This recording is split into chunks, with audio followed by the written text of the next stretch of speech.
Welcome to the Empowering Transformation series, how to reduce stress and release trauma, have a peaceful mind, and have the power to move forward.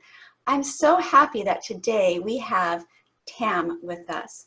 Tam is the author of The Healer's Blueprint, teaches an Academy for the Healing Arts.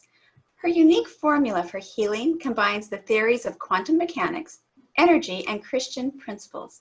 She teaches others to identify and release patterns of codependency, abuse issues, and limiting programming from the cellular structures of the body, and battle the effects of a toxic world. She currently trains as a traditional naturopath and is the co-owner of the Integrating Wellness Center in Springville, Utah. Tam is a happy life warrior, a wife of 40 years, and the mother of 5 adorable grown-ups. Tam, I'm so happy that you are with us today. Thank you for your time.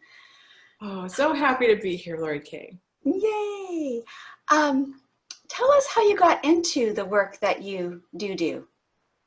Well, I just had experiences over my life that I thought I was just supposed to be a really good friend. Of course, I didn't realize I was being a really codependent friend.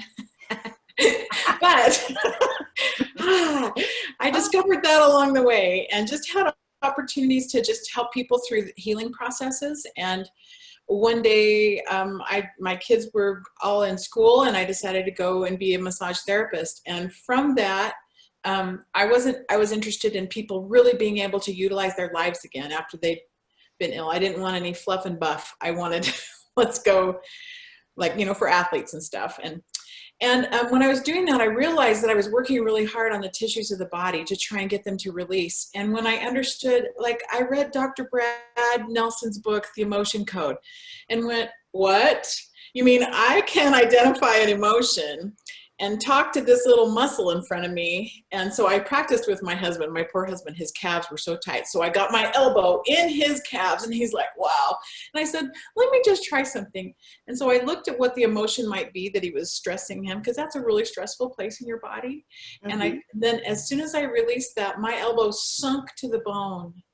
And he was like, wow. And then I got to the other leg, and he's like, release the emotion. And I was like, there's something to this. I don't have to work this hard. Our body is I realized our body is a storage unit. It remembers, your subconscious mind remembers everything that's ever happened, and everything that's happened to the people you perceived around you. And however empathic you are, it remembers everything from always. That reminds me of when I was a Fit Zone therapist and working on people's feet. It would be super painful. And if there was something emotional that I could release off, the pain would just go away. And I mean, if it was something physical, truly just physical, the pain would stay there. But so often it's combined. And yeah, it's so fun to see them get that relief and be like, oh.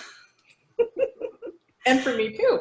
And it yes, less work, and it changed the whole direction of my career. So I started pursuing other things and found my own way. And I wanted to help people really not keep living in the same old patterns. That was a big deal for me. So that's kind of how it all got started. Oh, that's so wonderful. So wonderful. Now, in your intake form, you had mentioned instinct and intuition, and said something about the work of Dr. Joe Dispenza. Can you talk about this first? Yeah, because I believe that how we've interpreted our experiences in our life is going to make a huge difference in how we interpret in the pattern that we develop for life. So if you'll just excuse me for 1 second, I'm going to share my screen for just a minute, because I want to So are you seeing that okay? Yes, I am. Thank you. Okay, so I love the subconscious mind. It is out to save your life. It might drive you crazy. Well, it does, but it will be successful. It will save you best it can. And I do love the work of Joe Dispenza. I don't agree with everything Joe Dispenza says, but I think he's just got a really interesting take. And so I believe that he's right, that the subconscious mind's natural struggle to survive has some really interesting chemical reactions all tied up with it. So number one,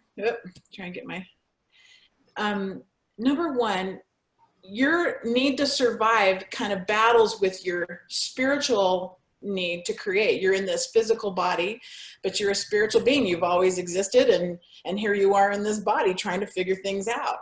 So there's that battle. And in that battle, your subconscious mind, number one, is going to keep that body alive. It must protect the body. That's the whole purpose it exists. And it also, the subconscious mind is checking out your environment every step you take, everywhere you go. It's going to look to make sure, where can you run for safety? And the subconscious mind also is very interested in time, meaning, how much time do I have to escape? How am I going to be safe, right? Have you ever had to speak in front of people and felt the need to run? I mean, hello. Right? So it's a really powerful concept. So you take that concept and apply it to instinct, meaning your body's need to survive, and intuition, which is your spirit's need to thrive, to express, to grow and progress when it's got this instinctual body trying to keep you safe. So you have an experience and you get to choose. Am I going to apply my instinct or my intuition to this experience? So we definitely apply meaning to what's happening to us. And after we apply meaning, then we've kind of made a decision. When we touch the hot stove, the hand gets burned. Don't like that, not going to touch that stove again. I mean, simple, we learn really young, some really simple things. And through our lives, we sort of get in the habit of responding in certain ways to experiences we have. So again, the body is saying, how do I survive? The environment it's looking for the best escape route to survive any experience. And do I have enough time to get out? So if we remember that this is always what your instinct is trying to make happen, you're just trying to hope that your intuition has a chance. So let's take that a little bit further. And the experience is all part of a cycle of thought, emotion, taking action and getting results. That's, everybody who ever studies self-development knows that this cycle is part of our existence, right? So that cycle can become a cycle of thinking and feeling, where thought and feelings that's only, like 1/5 or 2/5 of this whole cycle. And the thoughts and the feelings can actually loop and keep you stuck there for a really long time. So thought, emotion, boom, we now have this really incredible cycle. So with that cycle, let's see. So you have an experience, right? Here we go again. And there's a thought, and you choose the thought. You can argue all day long that you have no choice in thought, but sorry, you have developed your own programming here. You may have been taught by a great teacher or a really scary teacher, and how you evaluate what's happened to your life based on your experiences and how you think about yourself. The way you have chosen to think about it is going to spark a chemical response in your body. If this is a negative, scary thing, the minute the thought crosses your mind, the memories come flooding, the feelings come flooding, and you have a gigantic chemical response on your hands that can be really hard to manage, good or bad, right? And we tend to get really addicted to the response. We love that response. We can count on that response when there's not much we can count on. So then comes an action. And I know I'm going really fast, but it's so important that we kind of get this concept down. So ultimately, instead of having a brain that thinks and makes, making decisions with your brain, you start making decisions with your body.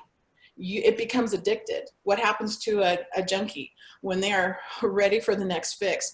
They're not thinking, oh, I think I'm going to skip my fix today. No, their body is the brain. Their body tells them exactly what to do. And the body then responds to the emotion, bypassing the brain's ability to think and to reason. And that means that nobody can control that but you. You're in charge of that.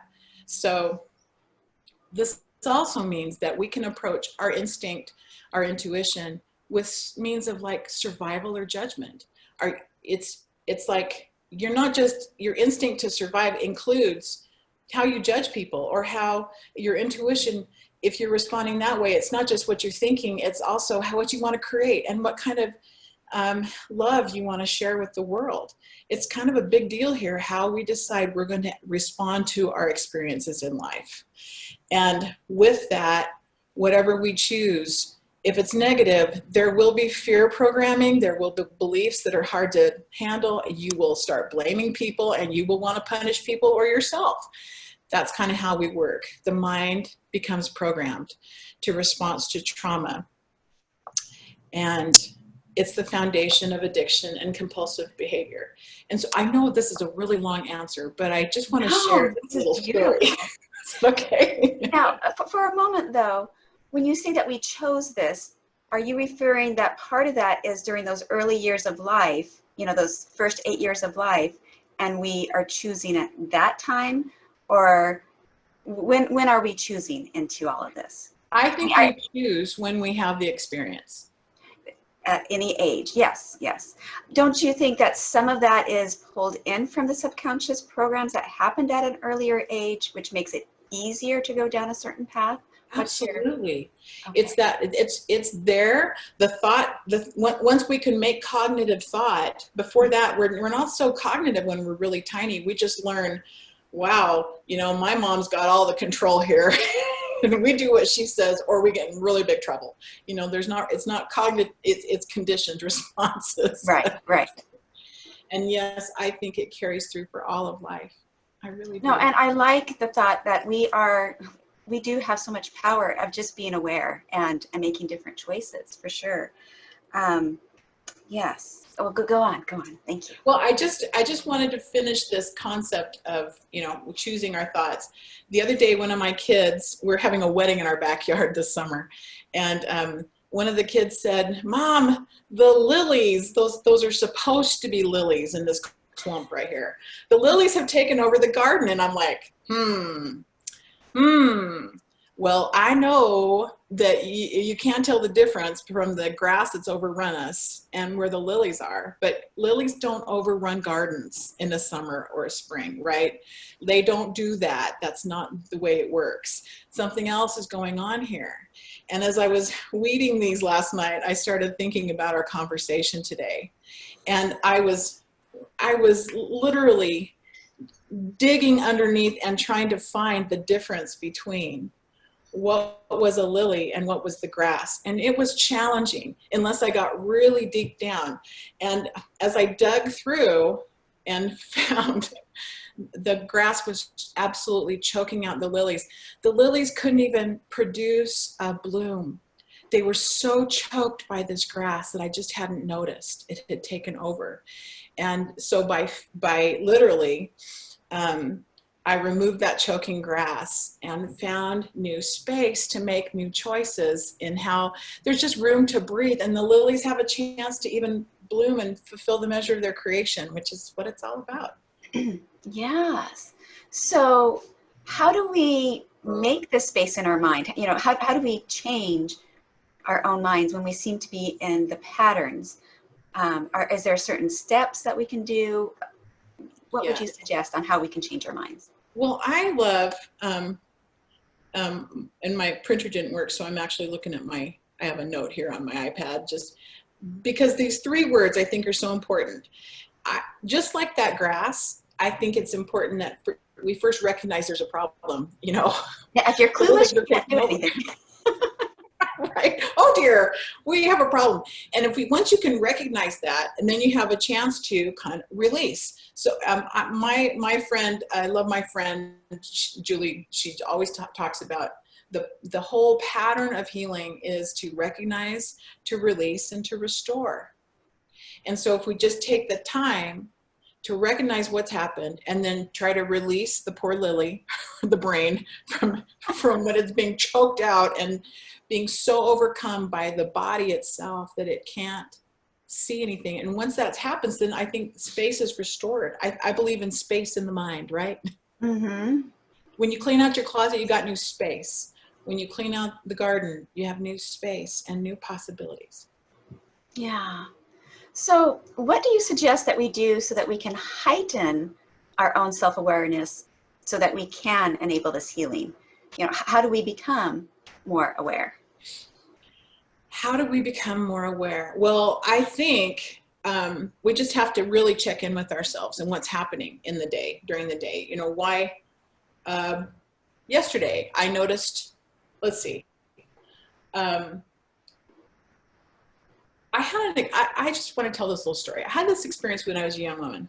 I was 17 years old, just barely 17, and I had a chance with my little school group from California. We got to go to Europe. It was so exciting. And so I'm, you know, now I'm 60. This is a long time ago, right? And I'm having this wonderful experience. We were exchange students. We were staying with a family. I had so much fun. And I was very well known in my community to be a very faithful girl in my school, in my church. So people knew who I was, and they knew I was pretty straight. And as we were leaving the border, leaving France to go back to England, we were stopped at the border. And we were told someone in our group had been accused of stealing money from the family that they'd been staying with, like a large sum. And it was like, we were all looking at each other because we were just nice little girls. We didn't do anything wrong. And so we were absolutely terrified. And my teacher pulled me aside and said, it's you. They think that you have stolen this money. And she said, I know you would not steal money. I know that about you. And so she fought. We watched her fight in, you know, fluent, angry French while she's, you know, duking it out with the authorities. And they finally let us go. But we had to agree to use all of our money that we, as a group, had to pay that debt so that they would let us go home.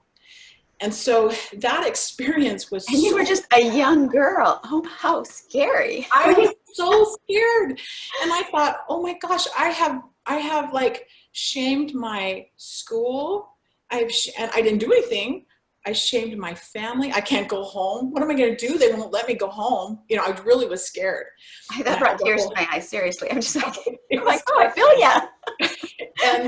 And, you know, I kind of worked through that. I wrote that family letter and said, you know, it wasn't me. Someone else is walking around with your money, because it wasn't me. And I just loved you. And I tried to make closure. But over the years, it was interesting. A couple of years ago, I was driving down the freeway, and I had just had an experience where someone had accused me of doing something I didn't do.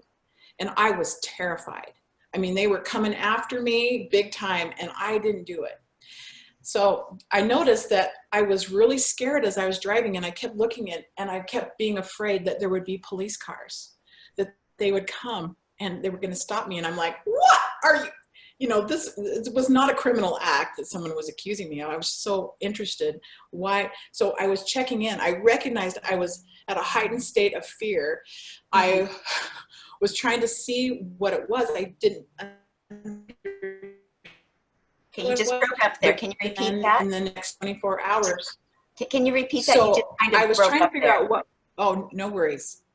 I was trying to figure out why I would be so upset. I was looking inside, and then the memory came back, flooding back, of being terrified of leaving at 17 years old, that they would never let me home, and that I'd shamed myself in some way. And then I could let go of the story, because it had been lurking there for so long. I didn't live in a safe world. I felt unsafe all the time and hadn't recognized it. Once I did that and could stand up and say, you know, I didn't do anything wrong. I am sorry that is the most awful thing, to be accused of something you didn't do. Yeah. So that taught me. Anyway. Yeah, thank you. Thank you for sharing that. For those that are really new to all of this, what does it mean to look inside? What things did you do or think to look inside? Can you explain that for those that are new to this kind of thing? We just assume that people know. You just assume, you know, you just tune in and. Right. Well, I work in quantum medicine and quantum emotional work. And so there are many tools of, you know, writing, visualization, ways to look inside yourself. I'm also a faith-based person, so I use prayer. Help me see what I don't see. Reach out to other people. Help me understand why I'm stuck in this place. Mhm. And as we ask those hard questions of ourselves, and if we're willing, and if we even just write on a piece of paper, I feel sad because, I feel scared because, magic will come right out all on your own. Mhm. Magic. Yeah. Yeah. It's not complicated. It's sometimes it's nice to have someone hold your hand while doing it, but yeah, it's taking a moment to do the little process. It's doable. Very Yeah. doable. And, Yeah. and to recognize, to do something that will help you recognize, that will help you release and help you restore.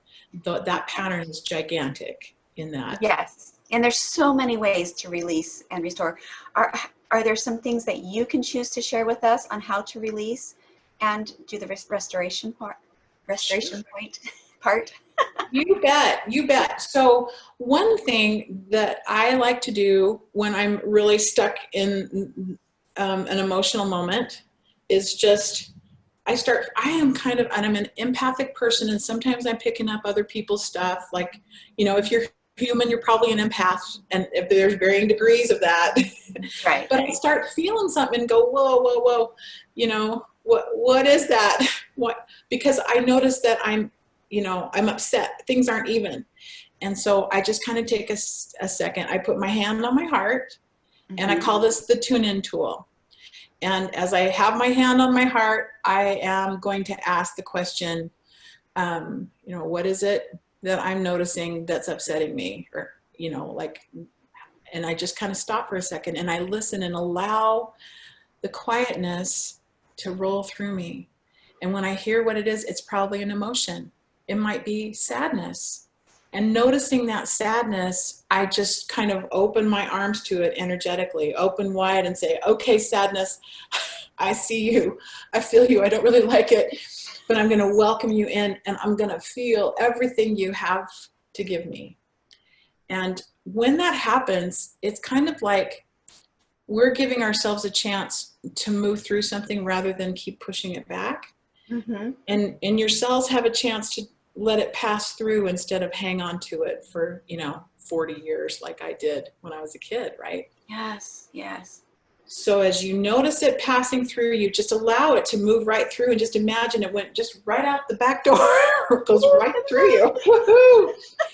And then in that moment of vulnerability, it might even be good to say, I'm gonna be there for you, Tam. I'm gonna be there for you, Lori Kay. It's like talking to yourself and saying, even though I'm sad, I'm not perfect, I'm having a rough day, I'm gonna love and accept myself just as I am, no matter what. And just kind of speaking to your heart, you're literally talking to your heart chakra right here, which is super powerful. You're accepting yourself in your sadness, and then you don't have anything to run away from. Yeah. And then the next thing I like to do is kind of open myself up to the heavens and go, okay, to the source, whatever source you are safe with. And for me, it's God, Heavenly Father, or a Christ. For me, that's what's safe for me. That's what works for me. But you use whatever is safe for you. And ask for that love and light, or the love and light of the universe, to just move through you and fill that space that has been overrun by sadness or whatever the emotion, and let it through. Yes. Thank you. The recognize, release, and replace. It's so simple and so powerful. It was interesting. It was just a couple years ago that I learned your concept of feeling it in your body. Because what I would do is I'd recognize it and quickly release it. Feeling it in the body is so important so that you can process it and truly release it at a deeper level. Sometimes I just set a timer for 1 minute. I'll be like, okay, for 1 minute, that's all I have to feel this deeply, because it feels very strong. But just giving a little bit of time to process it with your physical body, it's so important. And I didn't realize the importance of that until just a couple of years ago. I gotcha. Just like, I recognize you, I don't like you, goodbye, and then replace with Christ stuff. And it's like, this is the powerful thing about, look, I see it, I don't want you, I'm letting go. It's kind of empowering to think, I can find it, I can just wash it away out of my life. And I really didn't notice that by allowing myself to take it in, it was kind of like, it was sanctifying. You think it's going to be too big and heavy and that it'll be, you won't survive through it, but you're right. It is sanctifying. Yeah. It's like God put you here for something. We came here to experience a body, and we need to allow ourselves to experience what things are in our body. Yeah. And I think because we have the courage to do that, the powers that be sanctify that experience to us for our good and for as a loving, just like you loved your children to learn and watch them learn and then have such respect for what they do. When you thought you were going to murder them when they were 5 and then they turn out to be okay and do these amazing things. Oh, did I say that part out loud? I'm not editing. We're real here. Yeah, okay. Everyone knows. Everyone knows. And that makes me think, as children, we have these milestones, but what are the milestones? Are there milestones that we can identify as we heal, as we go through this journey? I think there are. And really and truly, milestones I think that mean the most to me are when I can, that feeling of, like I just said, of sanctification. It's like I have cried some serious tears. I have learned some serious things. And honestly, I don't think we're here to just be wounded and die. I think we are here to learn. And every single thing that comes is meant to help us learn. And I think that those milestones that can really help us see, it's just that, have we had the ability to change our mind about ourselves? I in my own mind, I have seen that I can get past what everybody thinks about me. It's still not easy, but I can sit and look at a sunset by myself. I have a great husband, I have a great family, but this is about me and my progression and have I learned? And to be able to notice and see on your path, to look back with love at yourself instead of, that I think that's a huge benchmark to look past. Yeah, no, that is huge. Thank you for sharing that. Thank you. Yeah, because I used to always beat myself up with my mind talk. I was so mean to myself, totally kind and loving to everybody else, and now I'm finally done with that. And it's like, wow, I can be kind to me. Benchmark. Benchmark! Giant benchmark. It's so huge. When you have self-esteem issues, I want to cry. When you have such self-esteem issues, it's huge. It's really huge. Yeah. Oh my goodness, our time, it goes so quickly. Hold on. So quickly. Well, I want to say that I was so thankful that I took your Healer's Blueprint training. I don't know how many years ago it was, maybe 5, maybe 7, who knows? But I love how you organize and how you teach and how clear you are. Makes me want to cry again. But I appreciate what you do. Thank you, Lori Kay. And no editing. Right. Okay.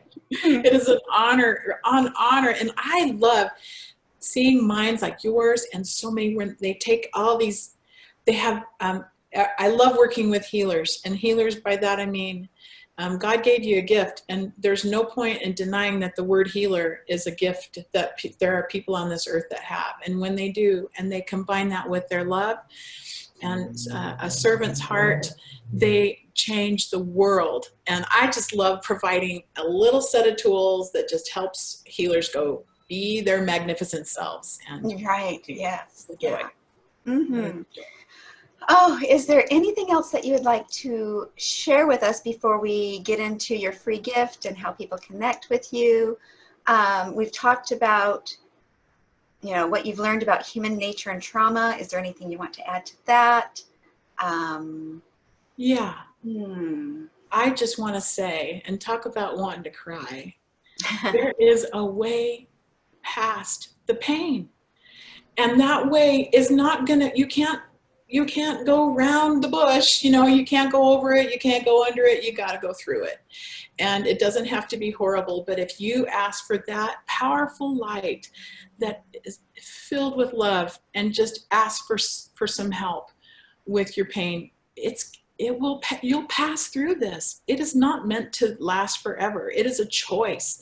And as soon as you take the responsibility to remember that it is a choice how you perceive it, it wasn't your choice to get hurt, but it is your choice how you choose to proceed and move forward. And you have all the power in your court to do that. And there is hope, and there is light, and there is joy on the other side. And I know what I'm talking about. I did not come from an easy childhood. I had wonderful parents, but really bad things happened to me. And I have found peace in body and soul. And it is just possible, always possible. Thank you. Thank you so very much. So tell us about what you would like to share with us and how we can have our audience connect with you. Oh, awesome. Okay, I made myself cry. So actually, I think you still have. So I have a website called tampendleton.com, and it's also healersblueprint.com. And if you go there to the home page, you'll find, and scroll to the bottom, at the top, there's some stuff that there's a muscle testing class or some information on the Healer's Blueprint. But down below, there is a free visualization, and it is it's not for the faint of heart. This visualization is for people who believe in light and believe they are part of a higher source that adores them. And if that's your cup of tea, I think you'll like this visualization. It is truly a place just to go and feel love and to kind of allow yourself to start your day right. A friend of mine was in my little academy was losing her battle with cancer, and was this spring. And she asked me to make this visualization for her because she wanted to remember who she was every day in the midst of all the drugs and all the difficulty. And so it was for her. And I wanted to make it available to anybody as it seemed to apply to the times that we're in, learning how to navigate weirdness. So that's there if anybody wants that. And then on my calendar page, the next page, there's also some things there that might be some services that may be helpful to people.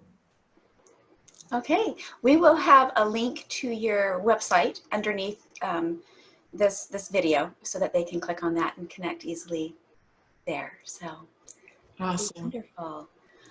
All right, well, thank you everyone for spending time with us today. I hope that you can contemplate and re-listen to this video, and it'll be available for 72 hours, and I will do a replay at the end of the series. So, and there will also be an option to choose to purchase if you would desire, but this has just been so lovely. And thank you for joining us, and have a lovely day. Bye. All right, Tam, how did that, Tam, what did you think? You were great, and I am sorry that I was like a fire hose there, but when I know I've only got a half an hour, I tend to go like a fire hose, so I'm sorry.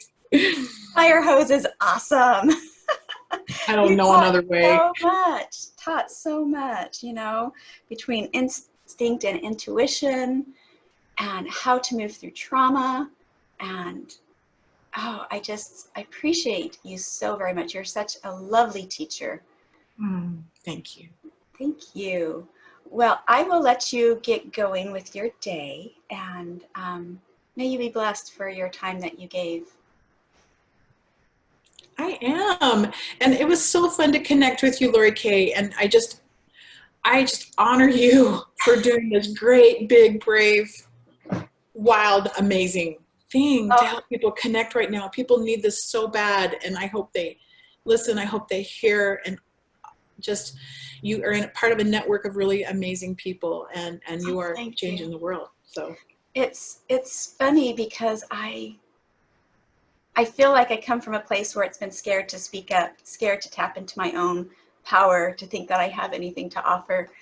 And I honestly haven't done much work since the 2 or 3 years since my father has passed away. And then I felt like I was supposed to do this. And I'm like, no, no, no, that's too big. That's too scary. And I don't even have any programs that are made to offer. But I feel like people need to learn, and I can connect with other people that can teach. So thank you so very much, so very much. And I'm learning to speak up. Learning to speak out. You know, I'm breaking through my own blocks while doing this, and that's the blessing that I'm receiving. So. Well, you're rocking it, sister, and you look gorgeous, by the way. Gorgeous. The Zoom helps edit and make. I know. I love that. So great. Well, you take care, my friend. Thanks a lot. All right. Thank you. Bye. Bye-bye.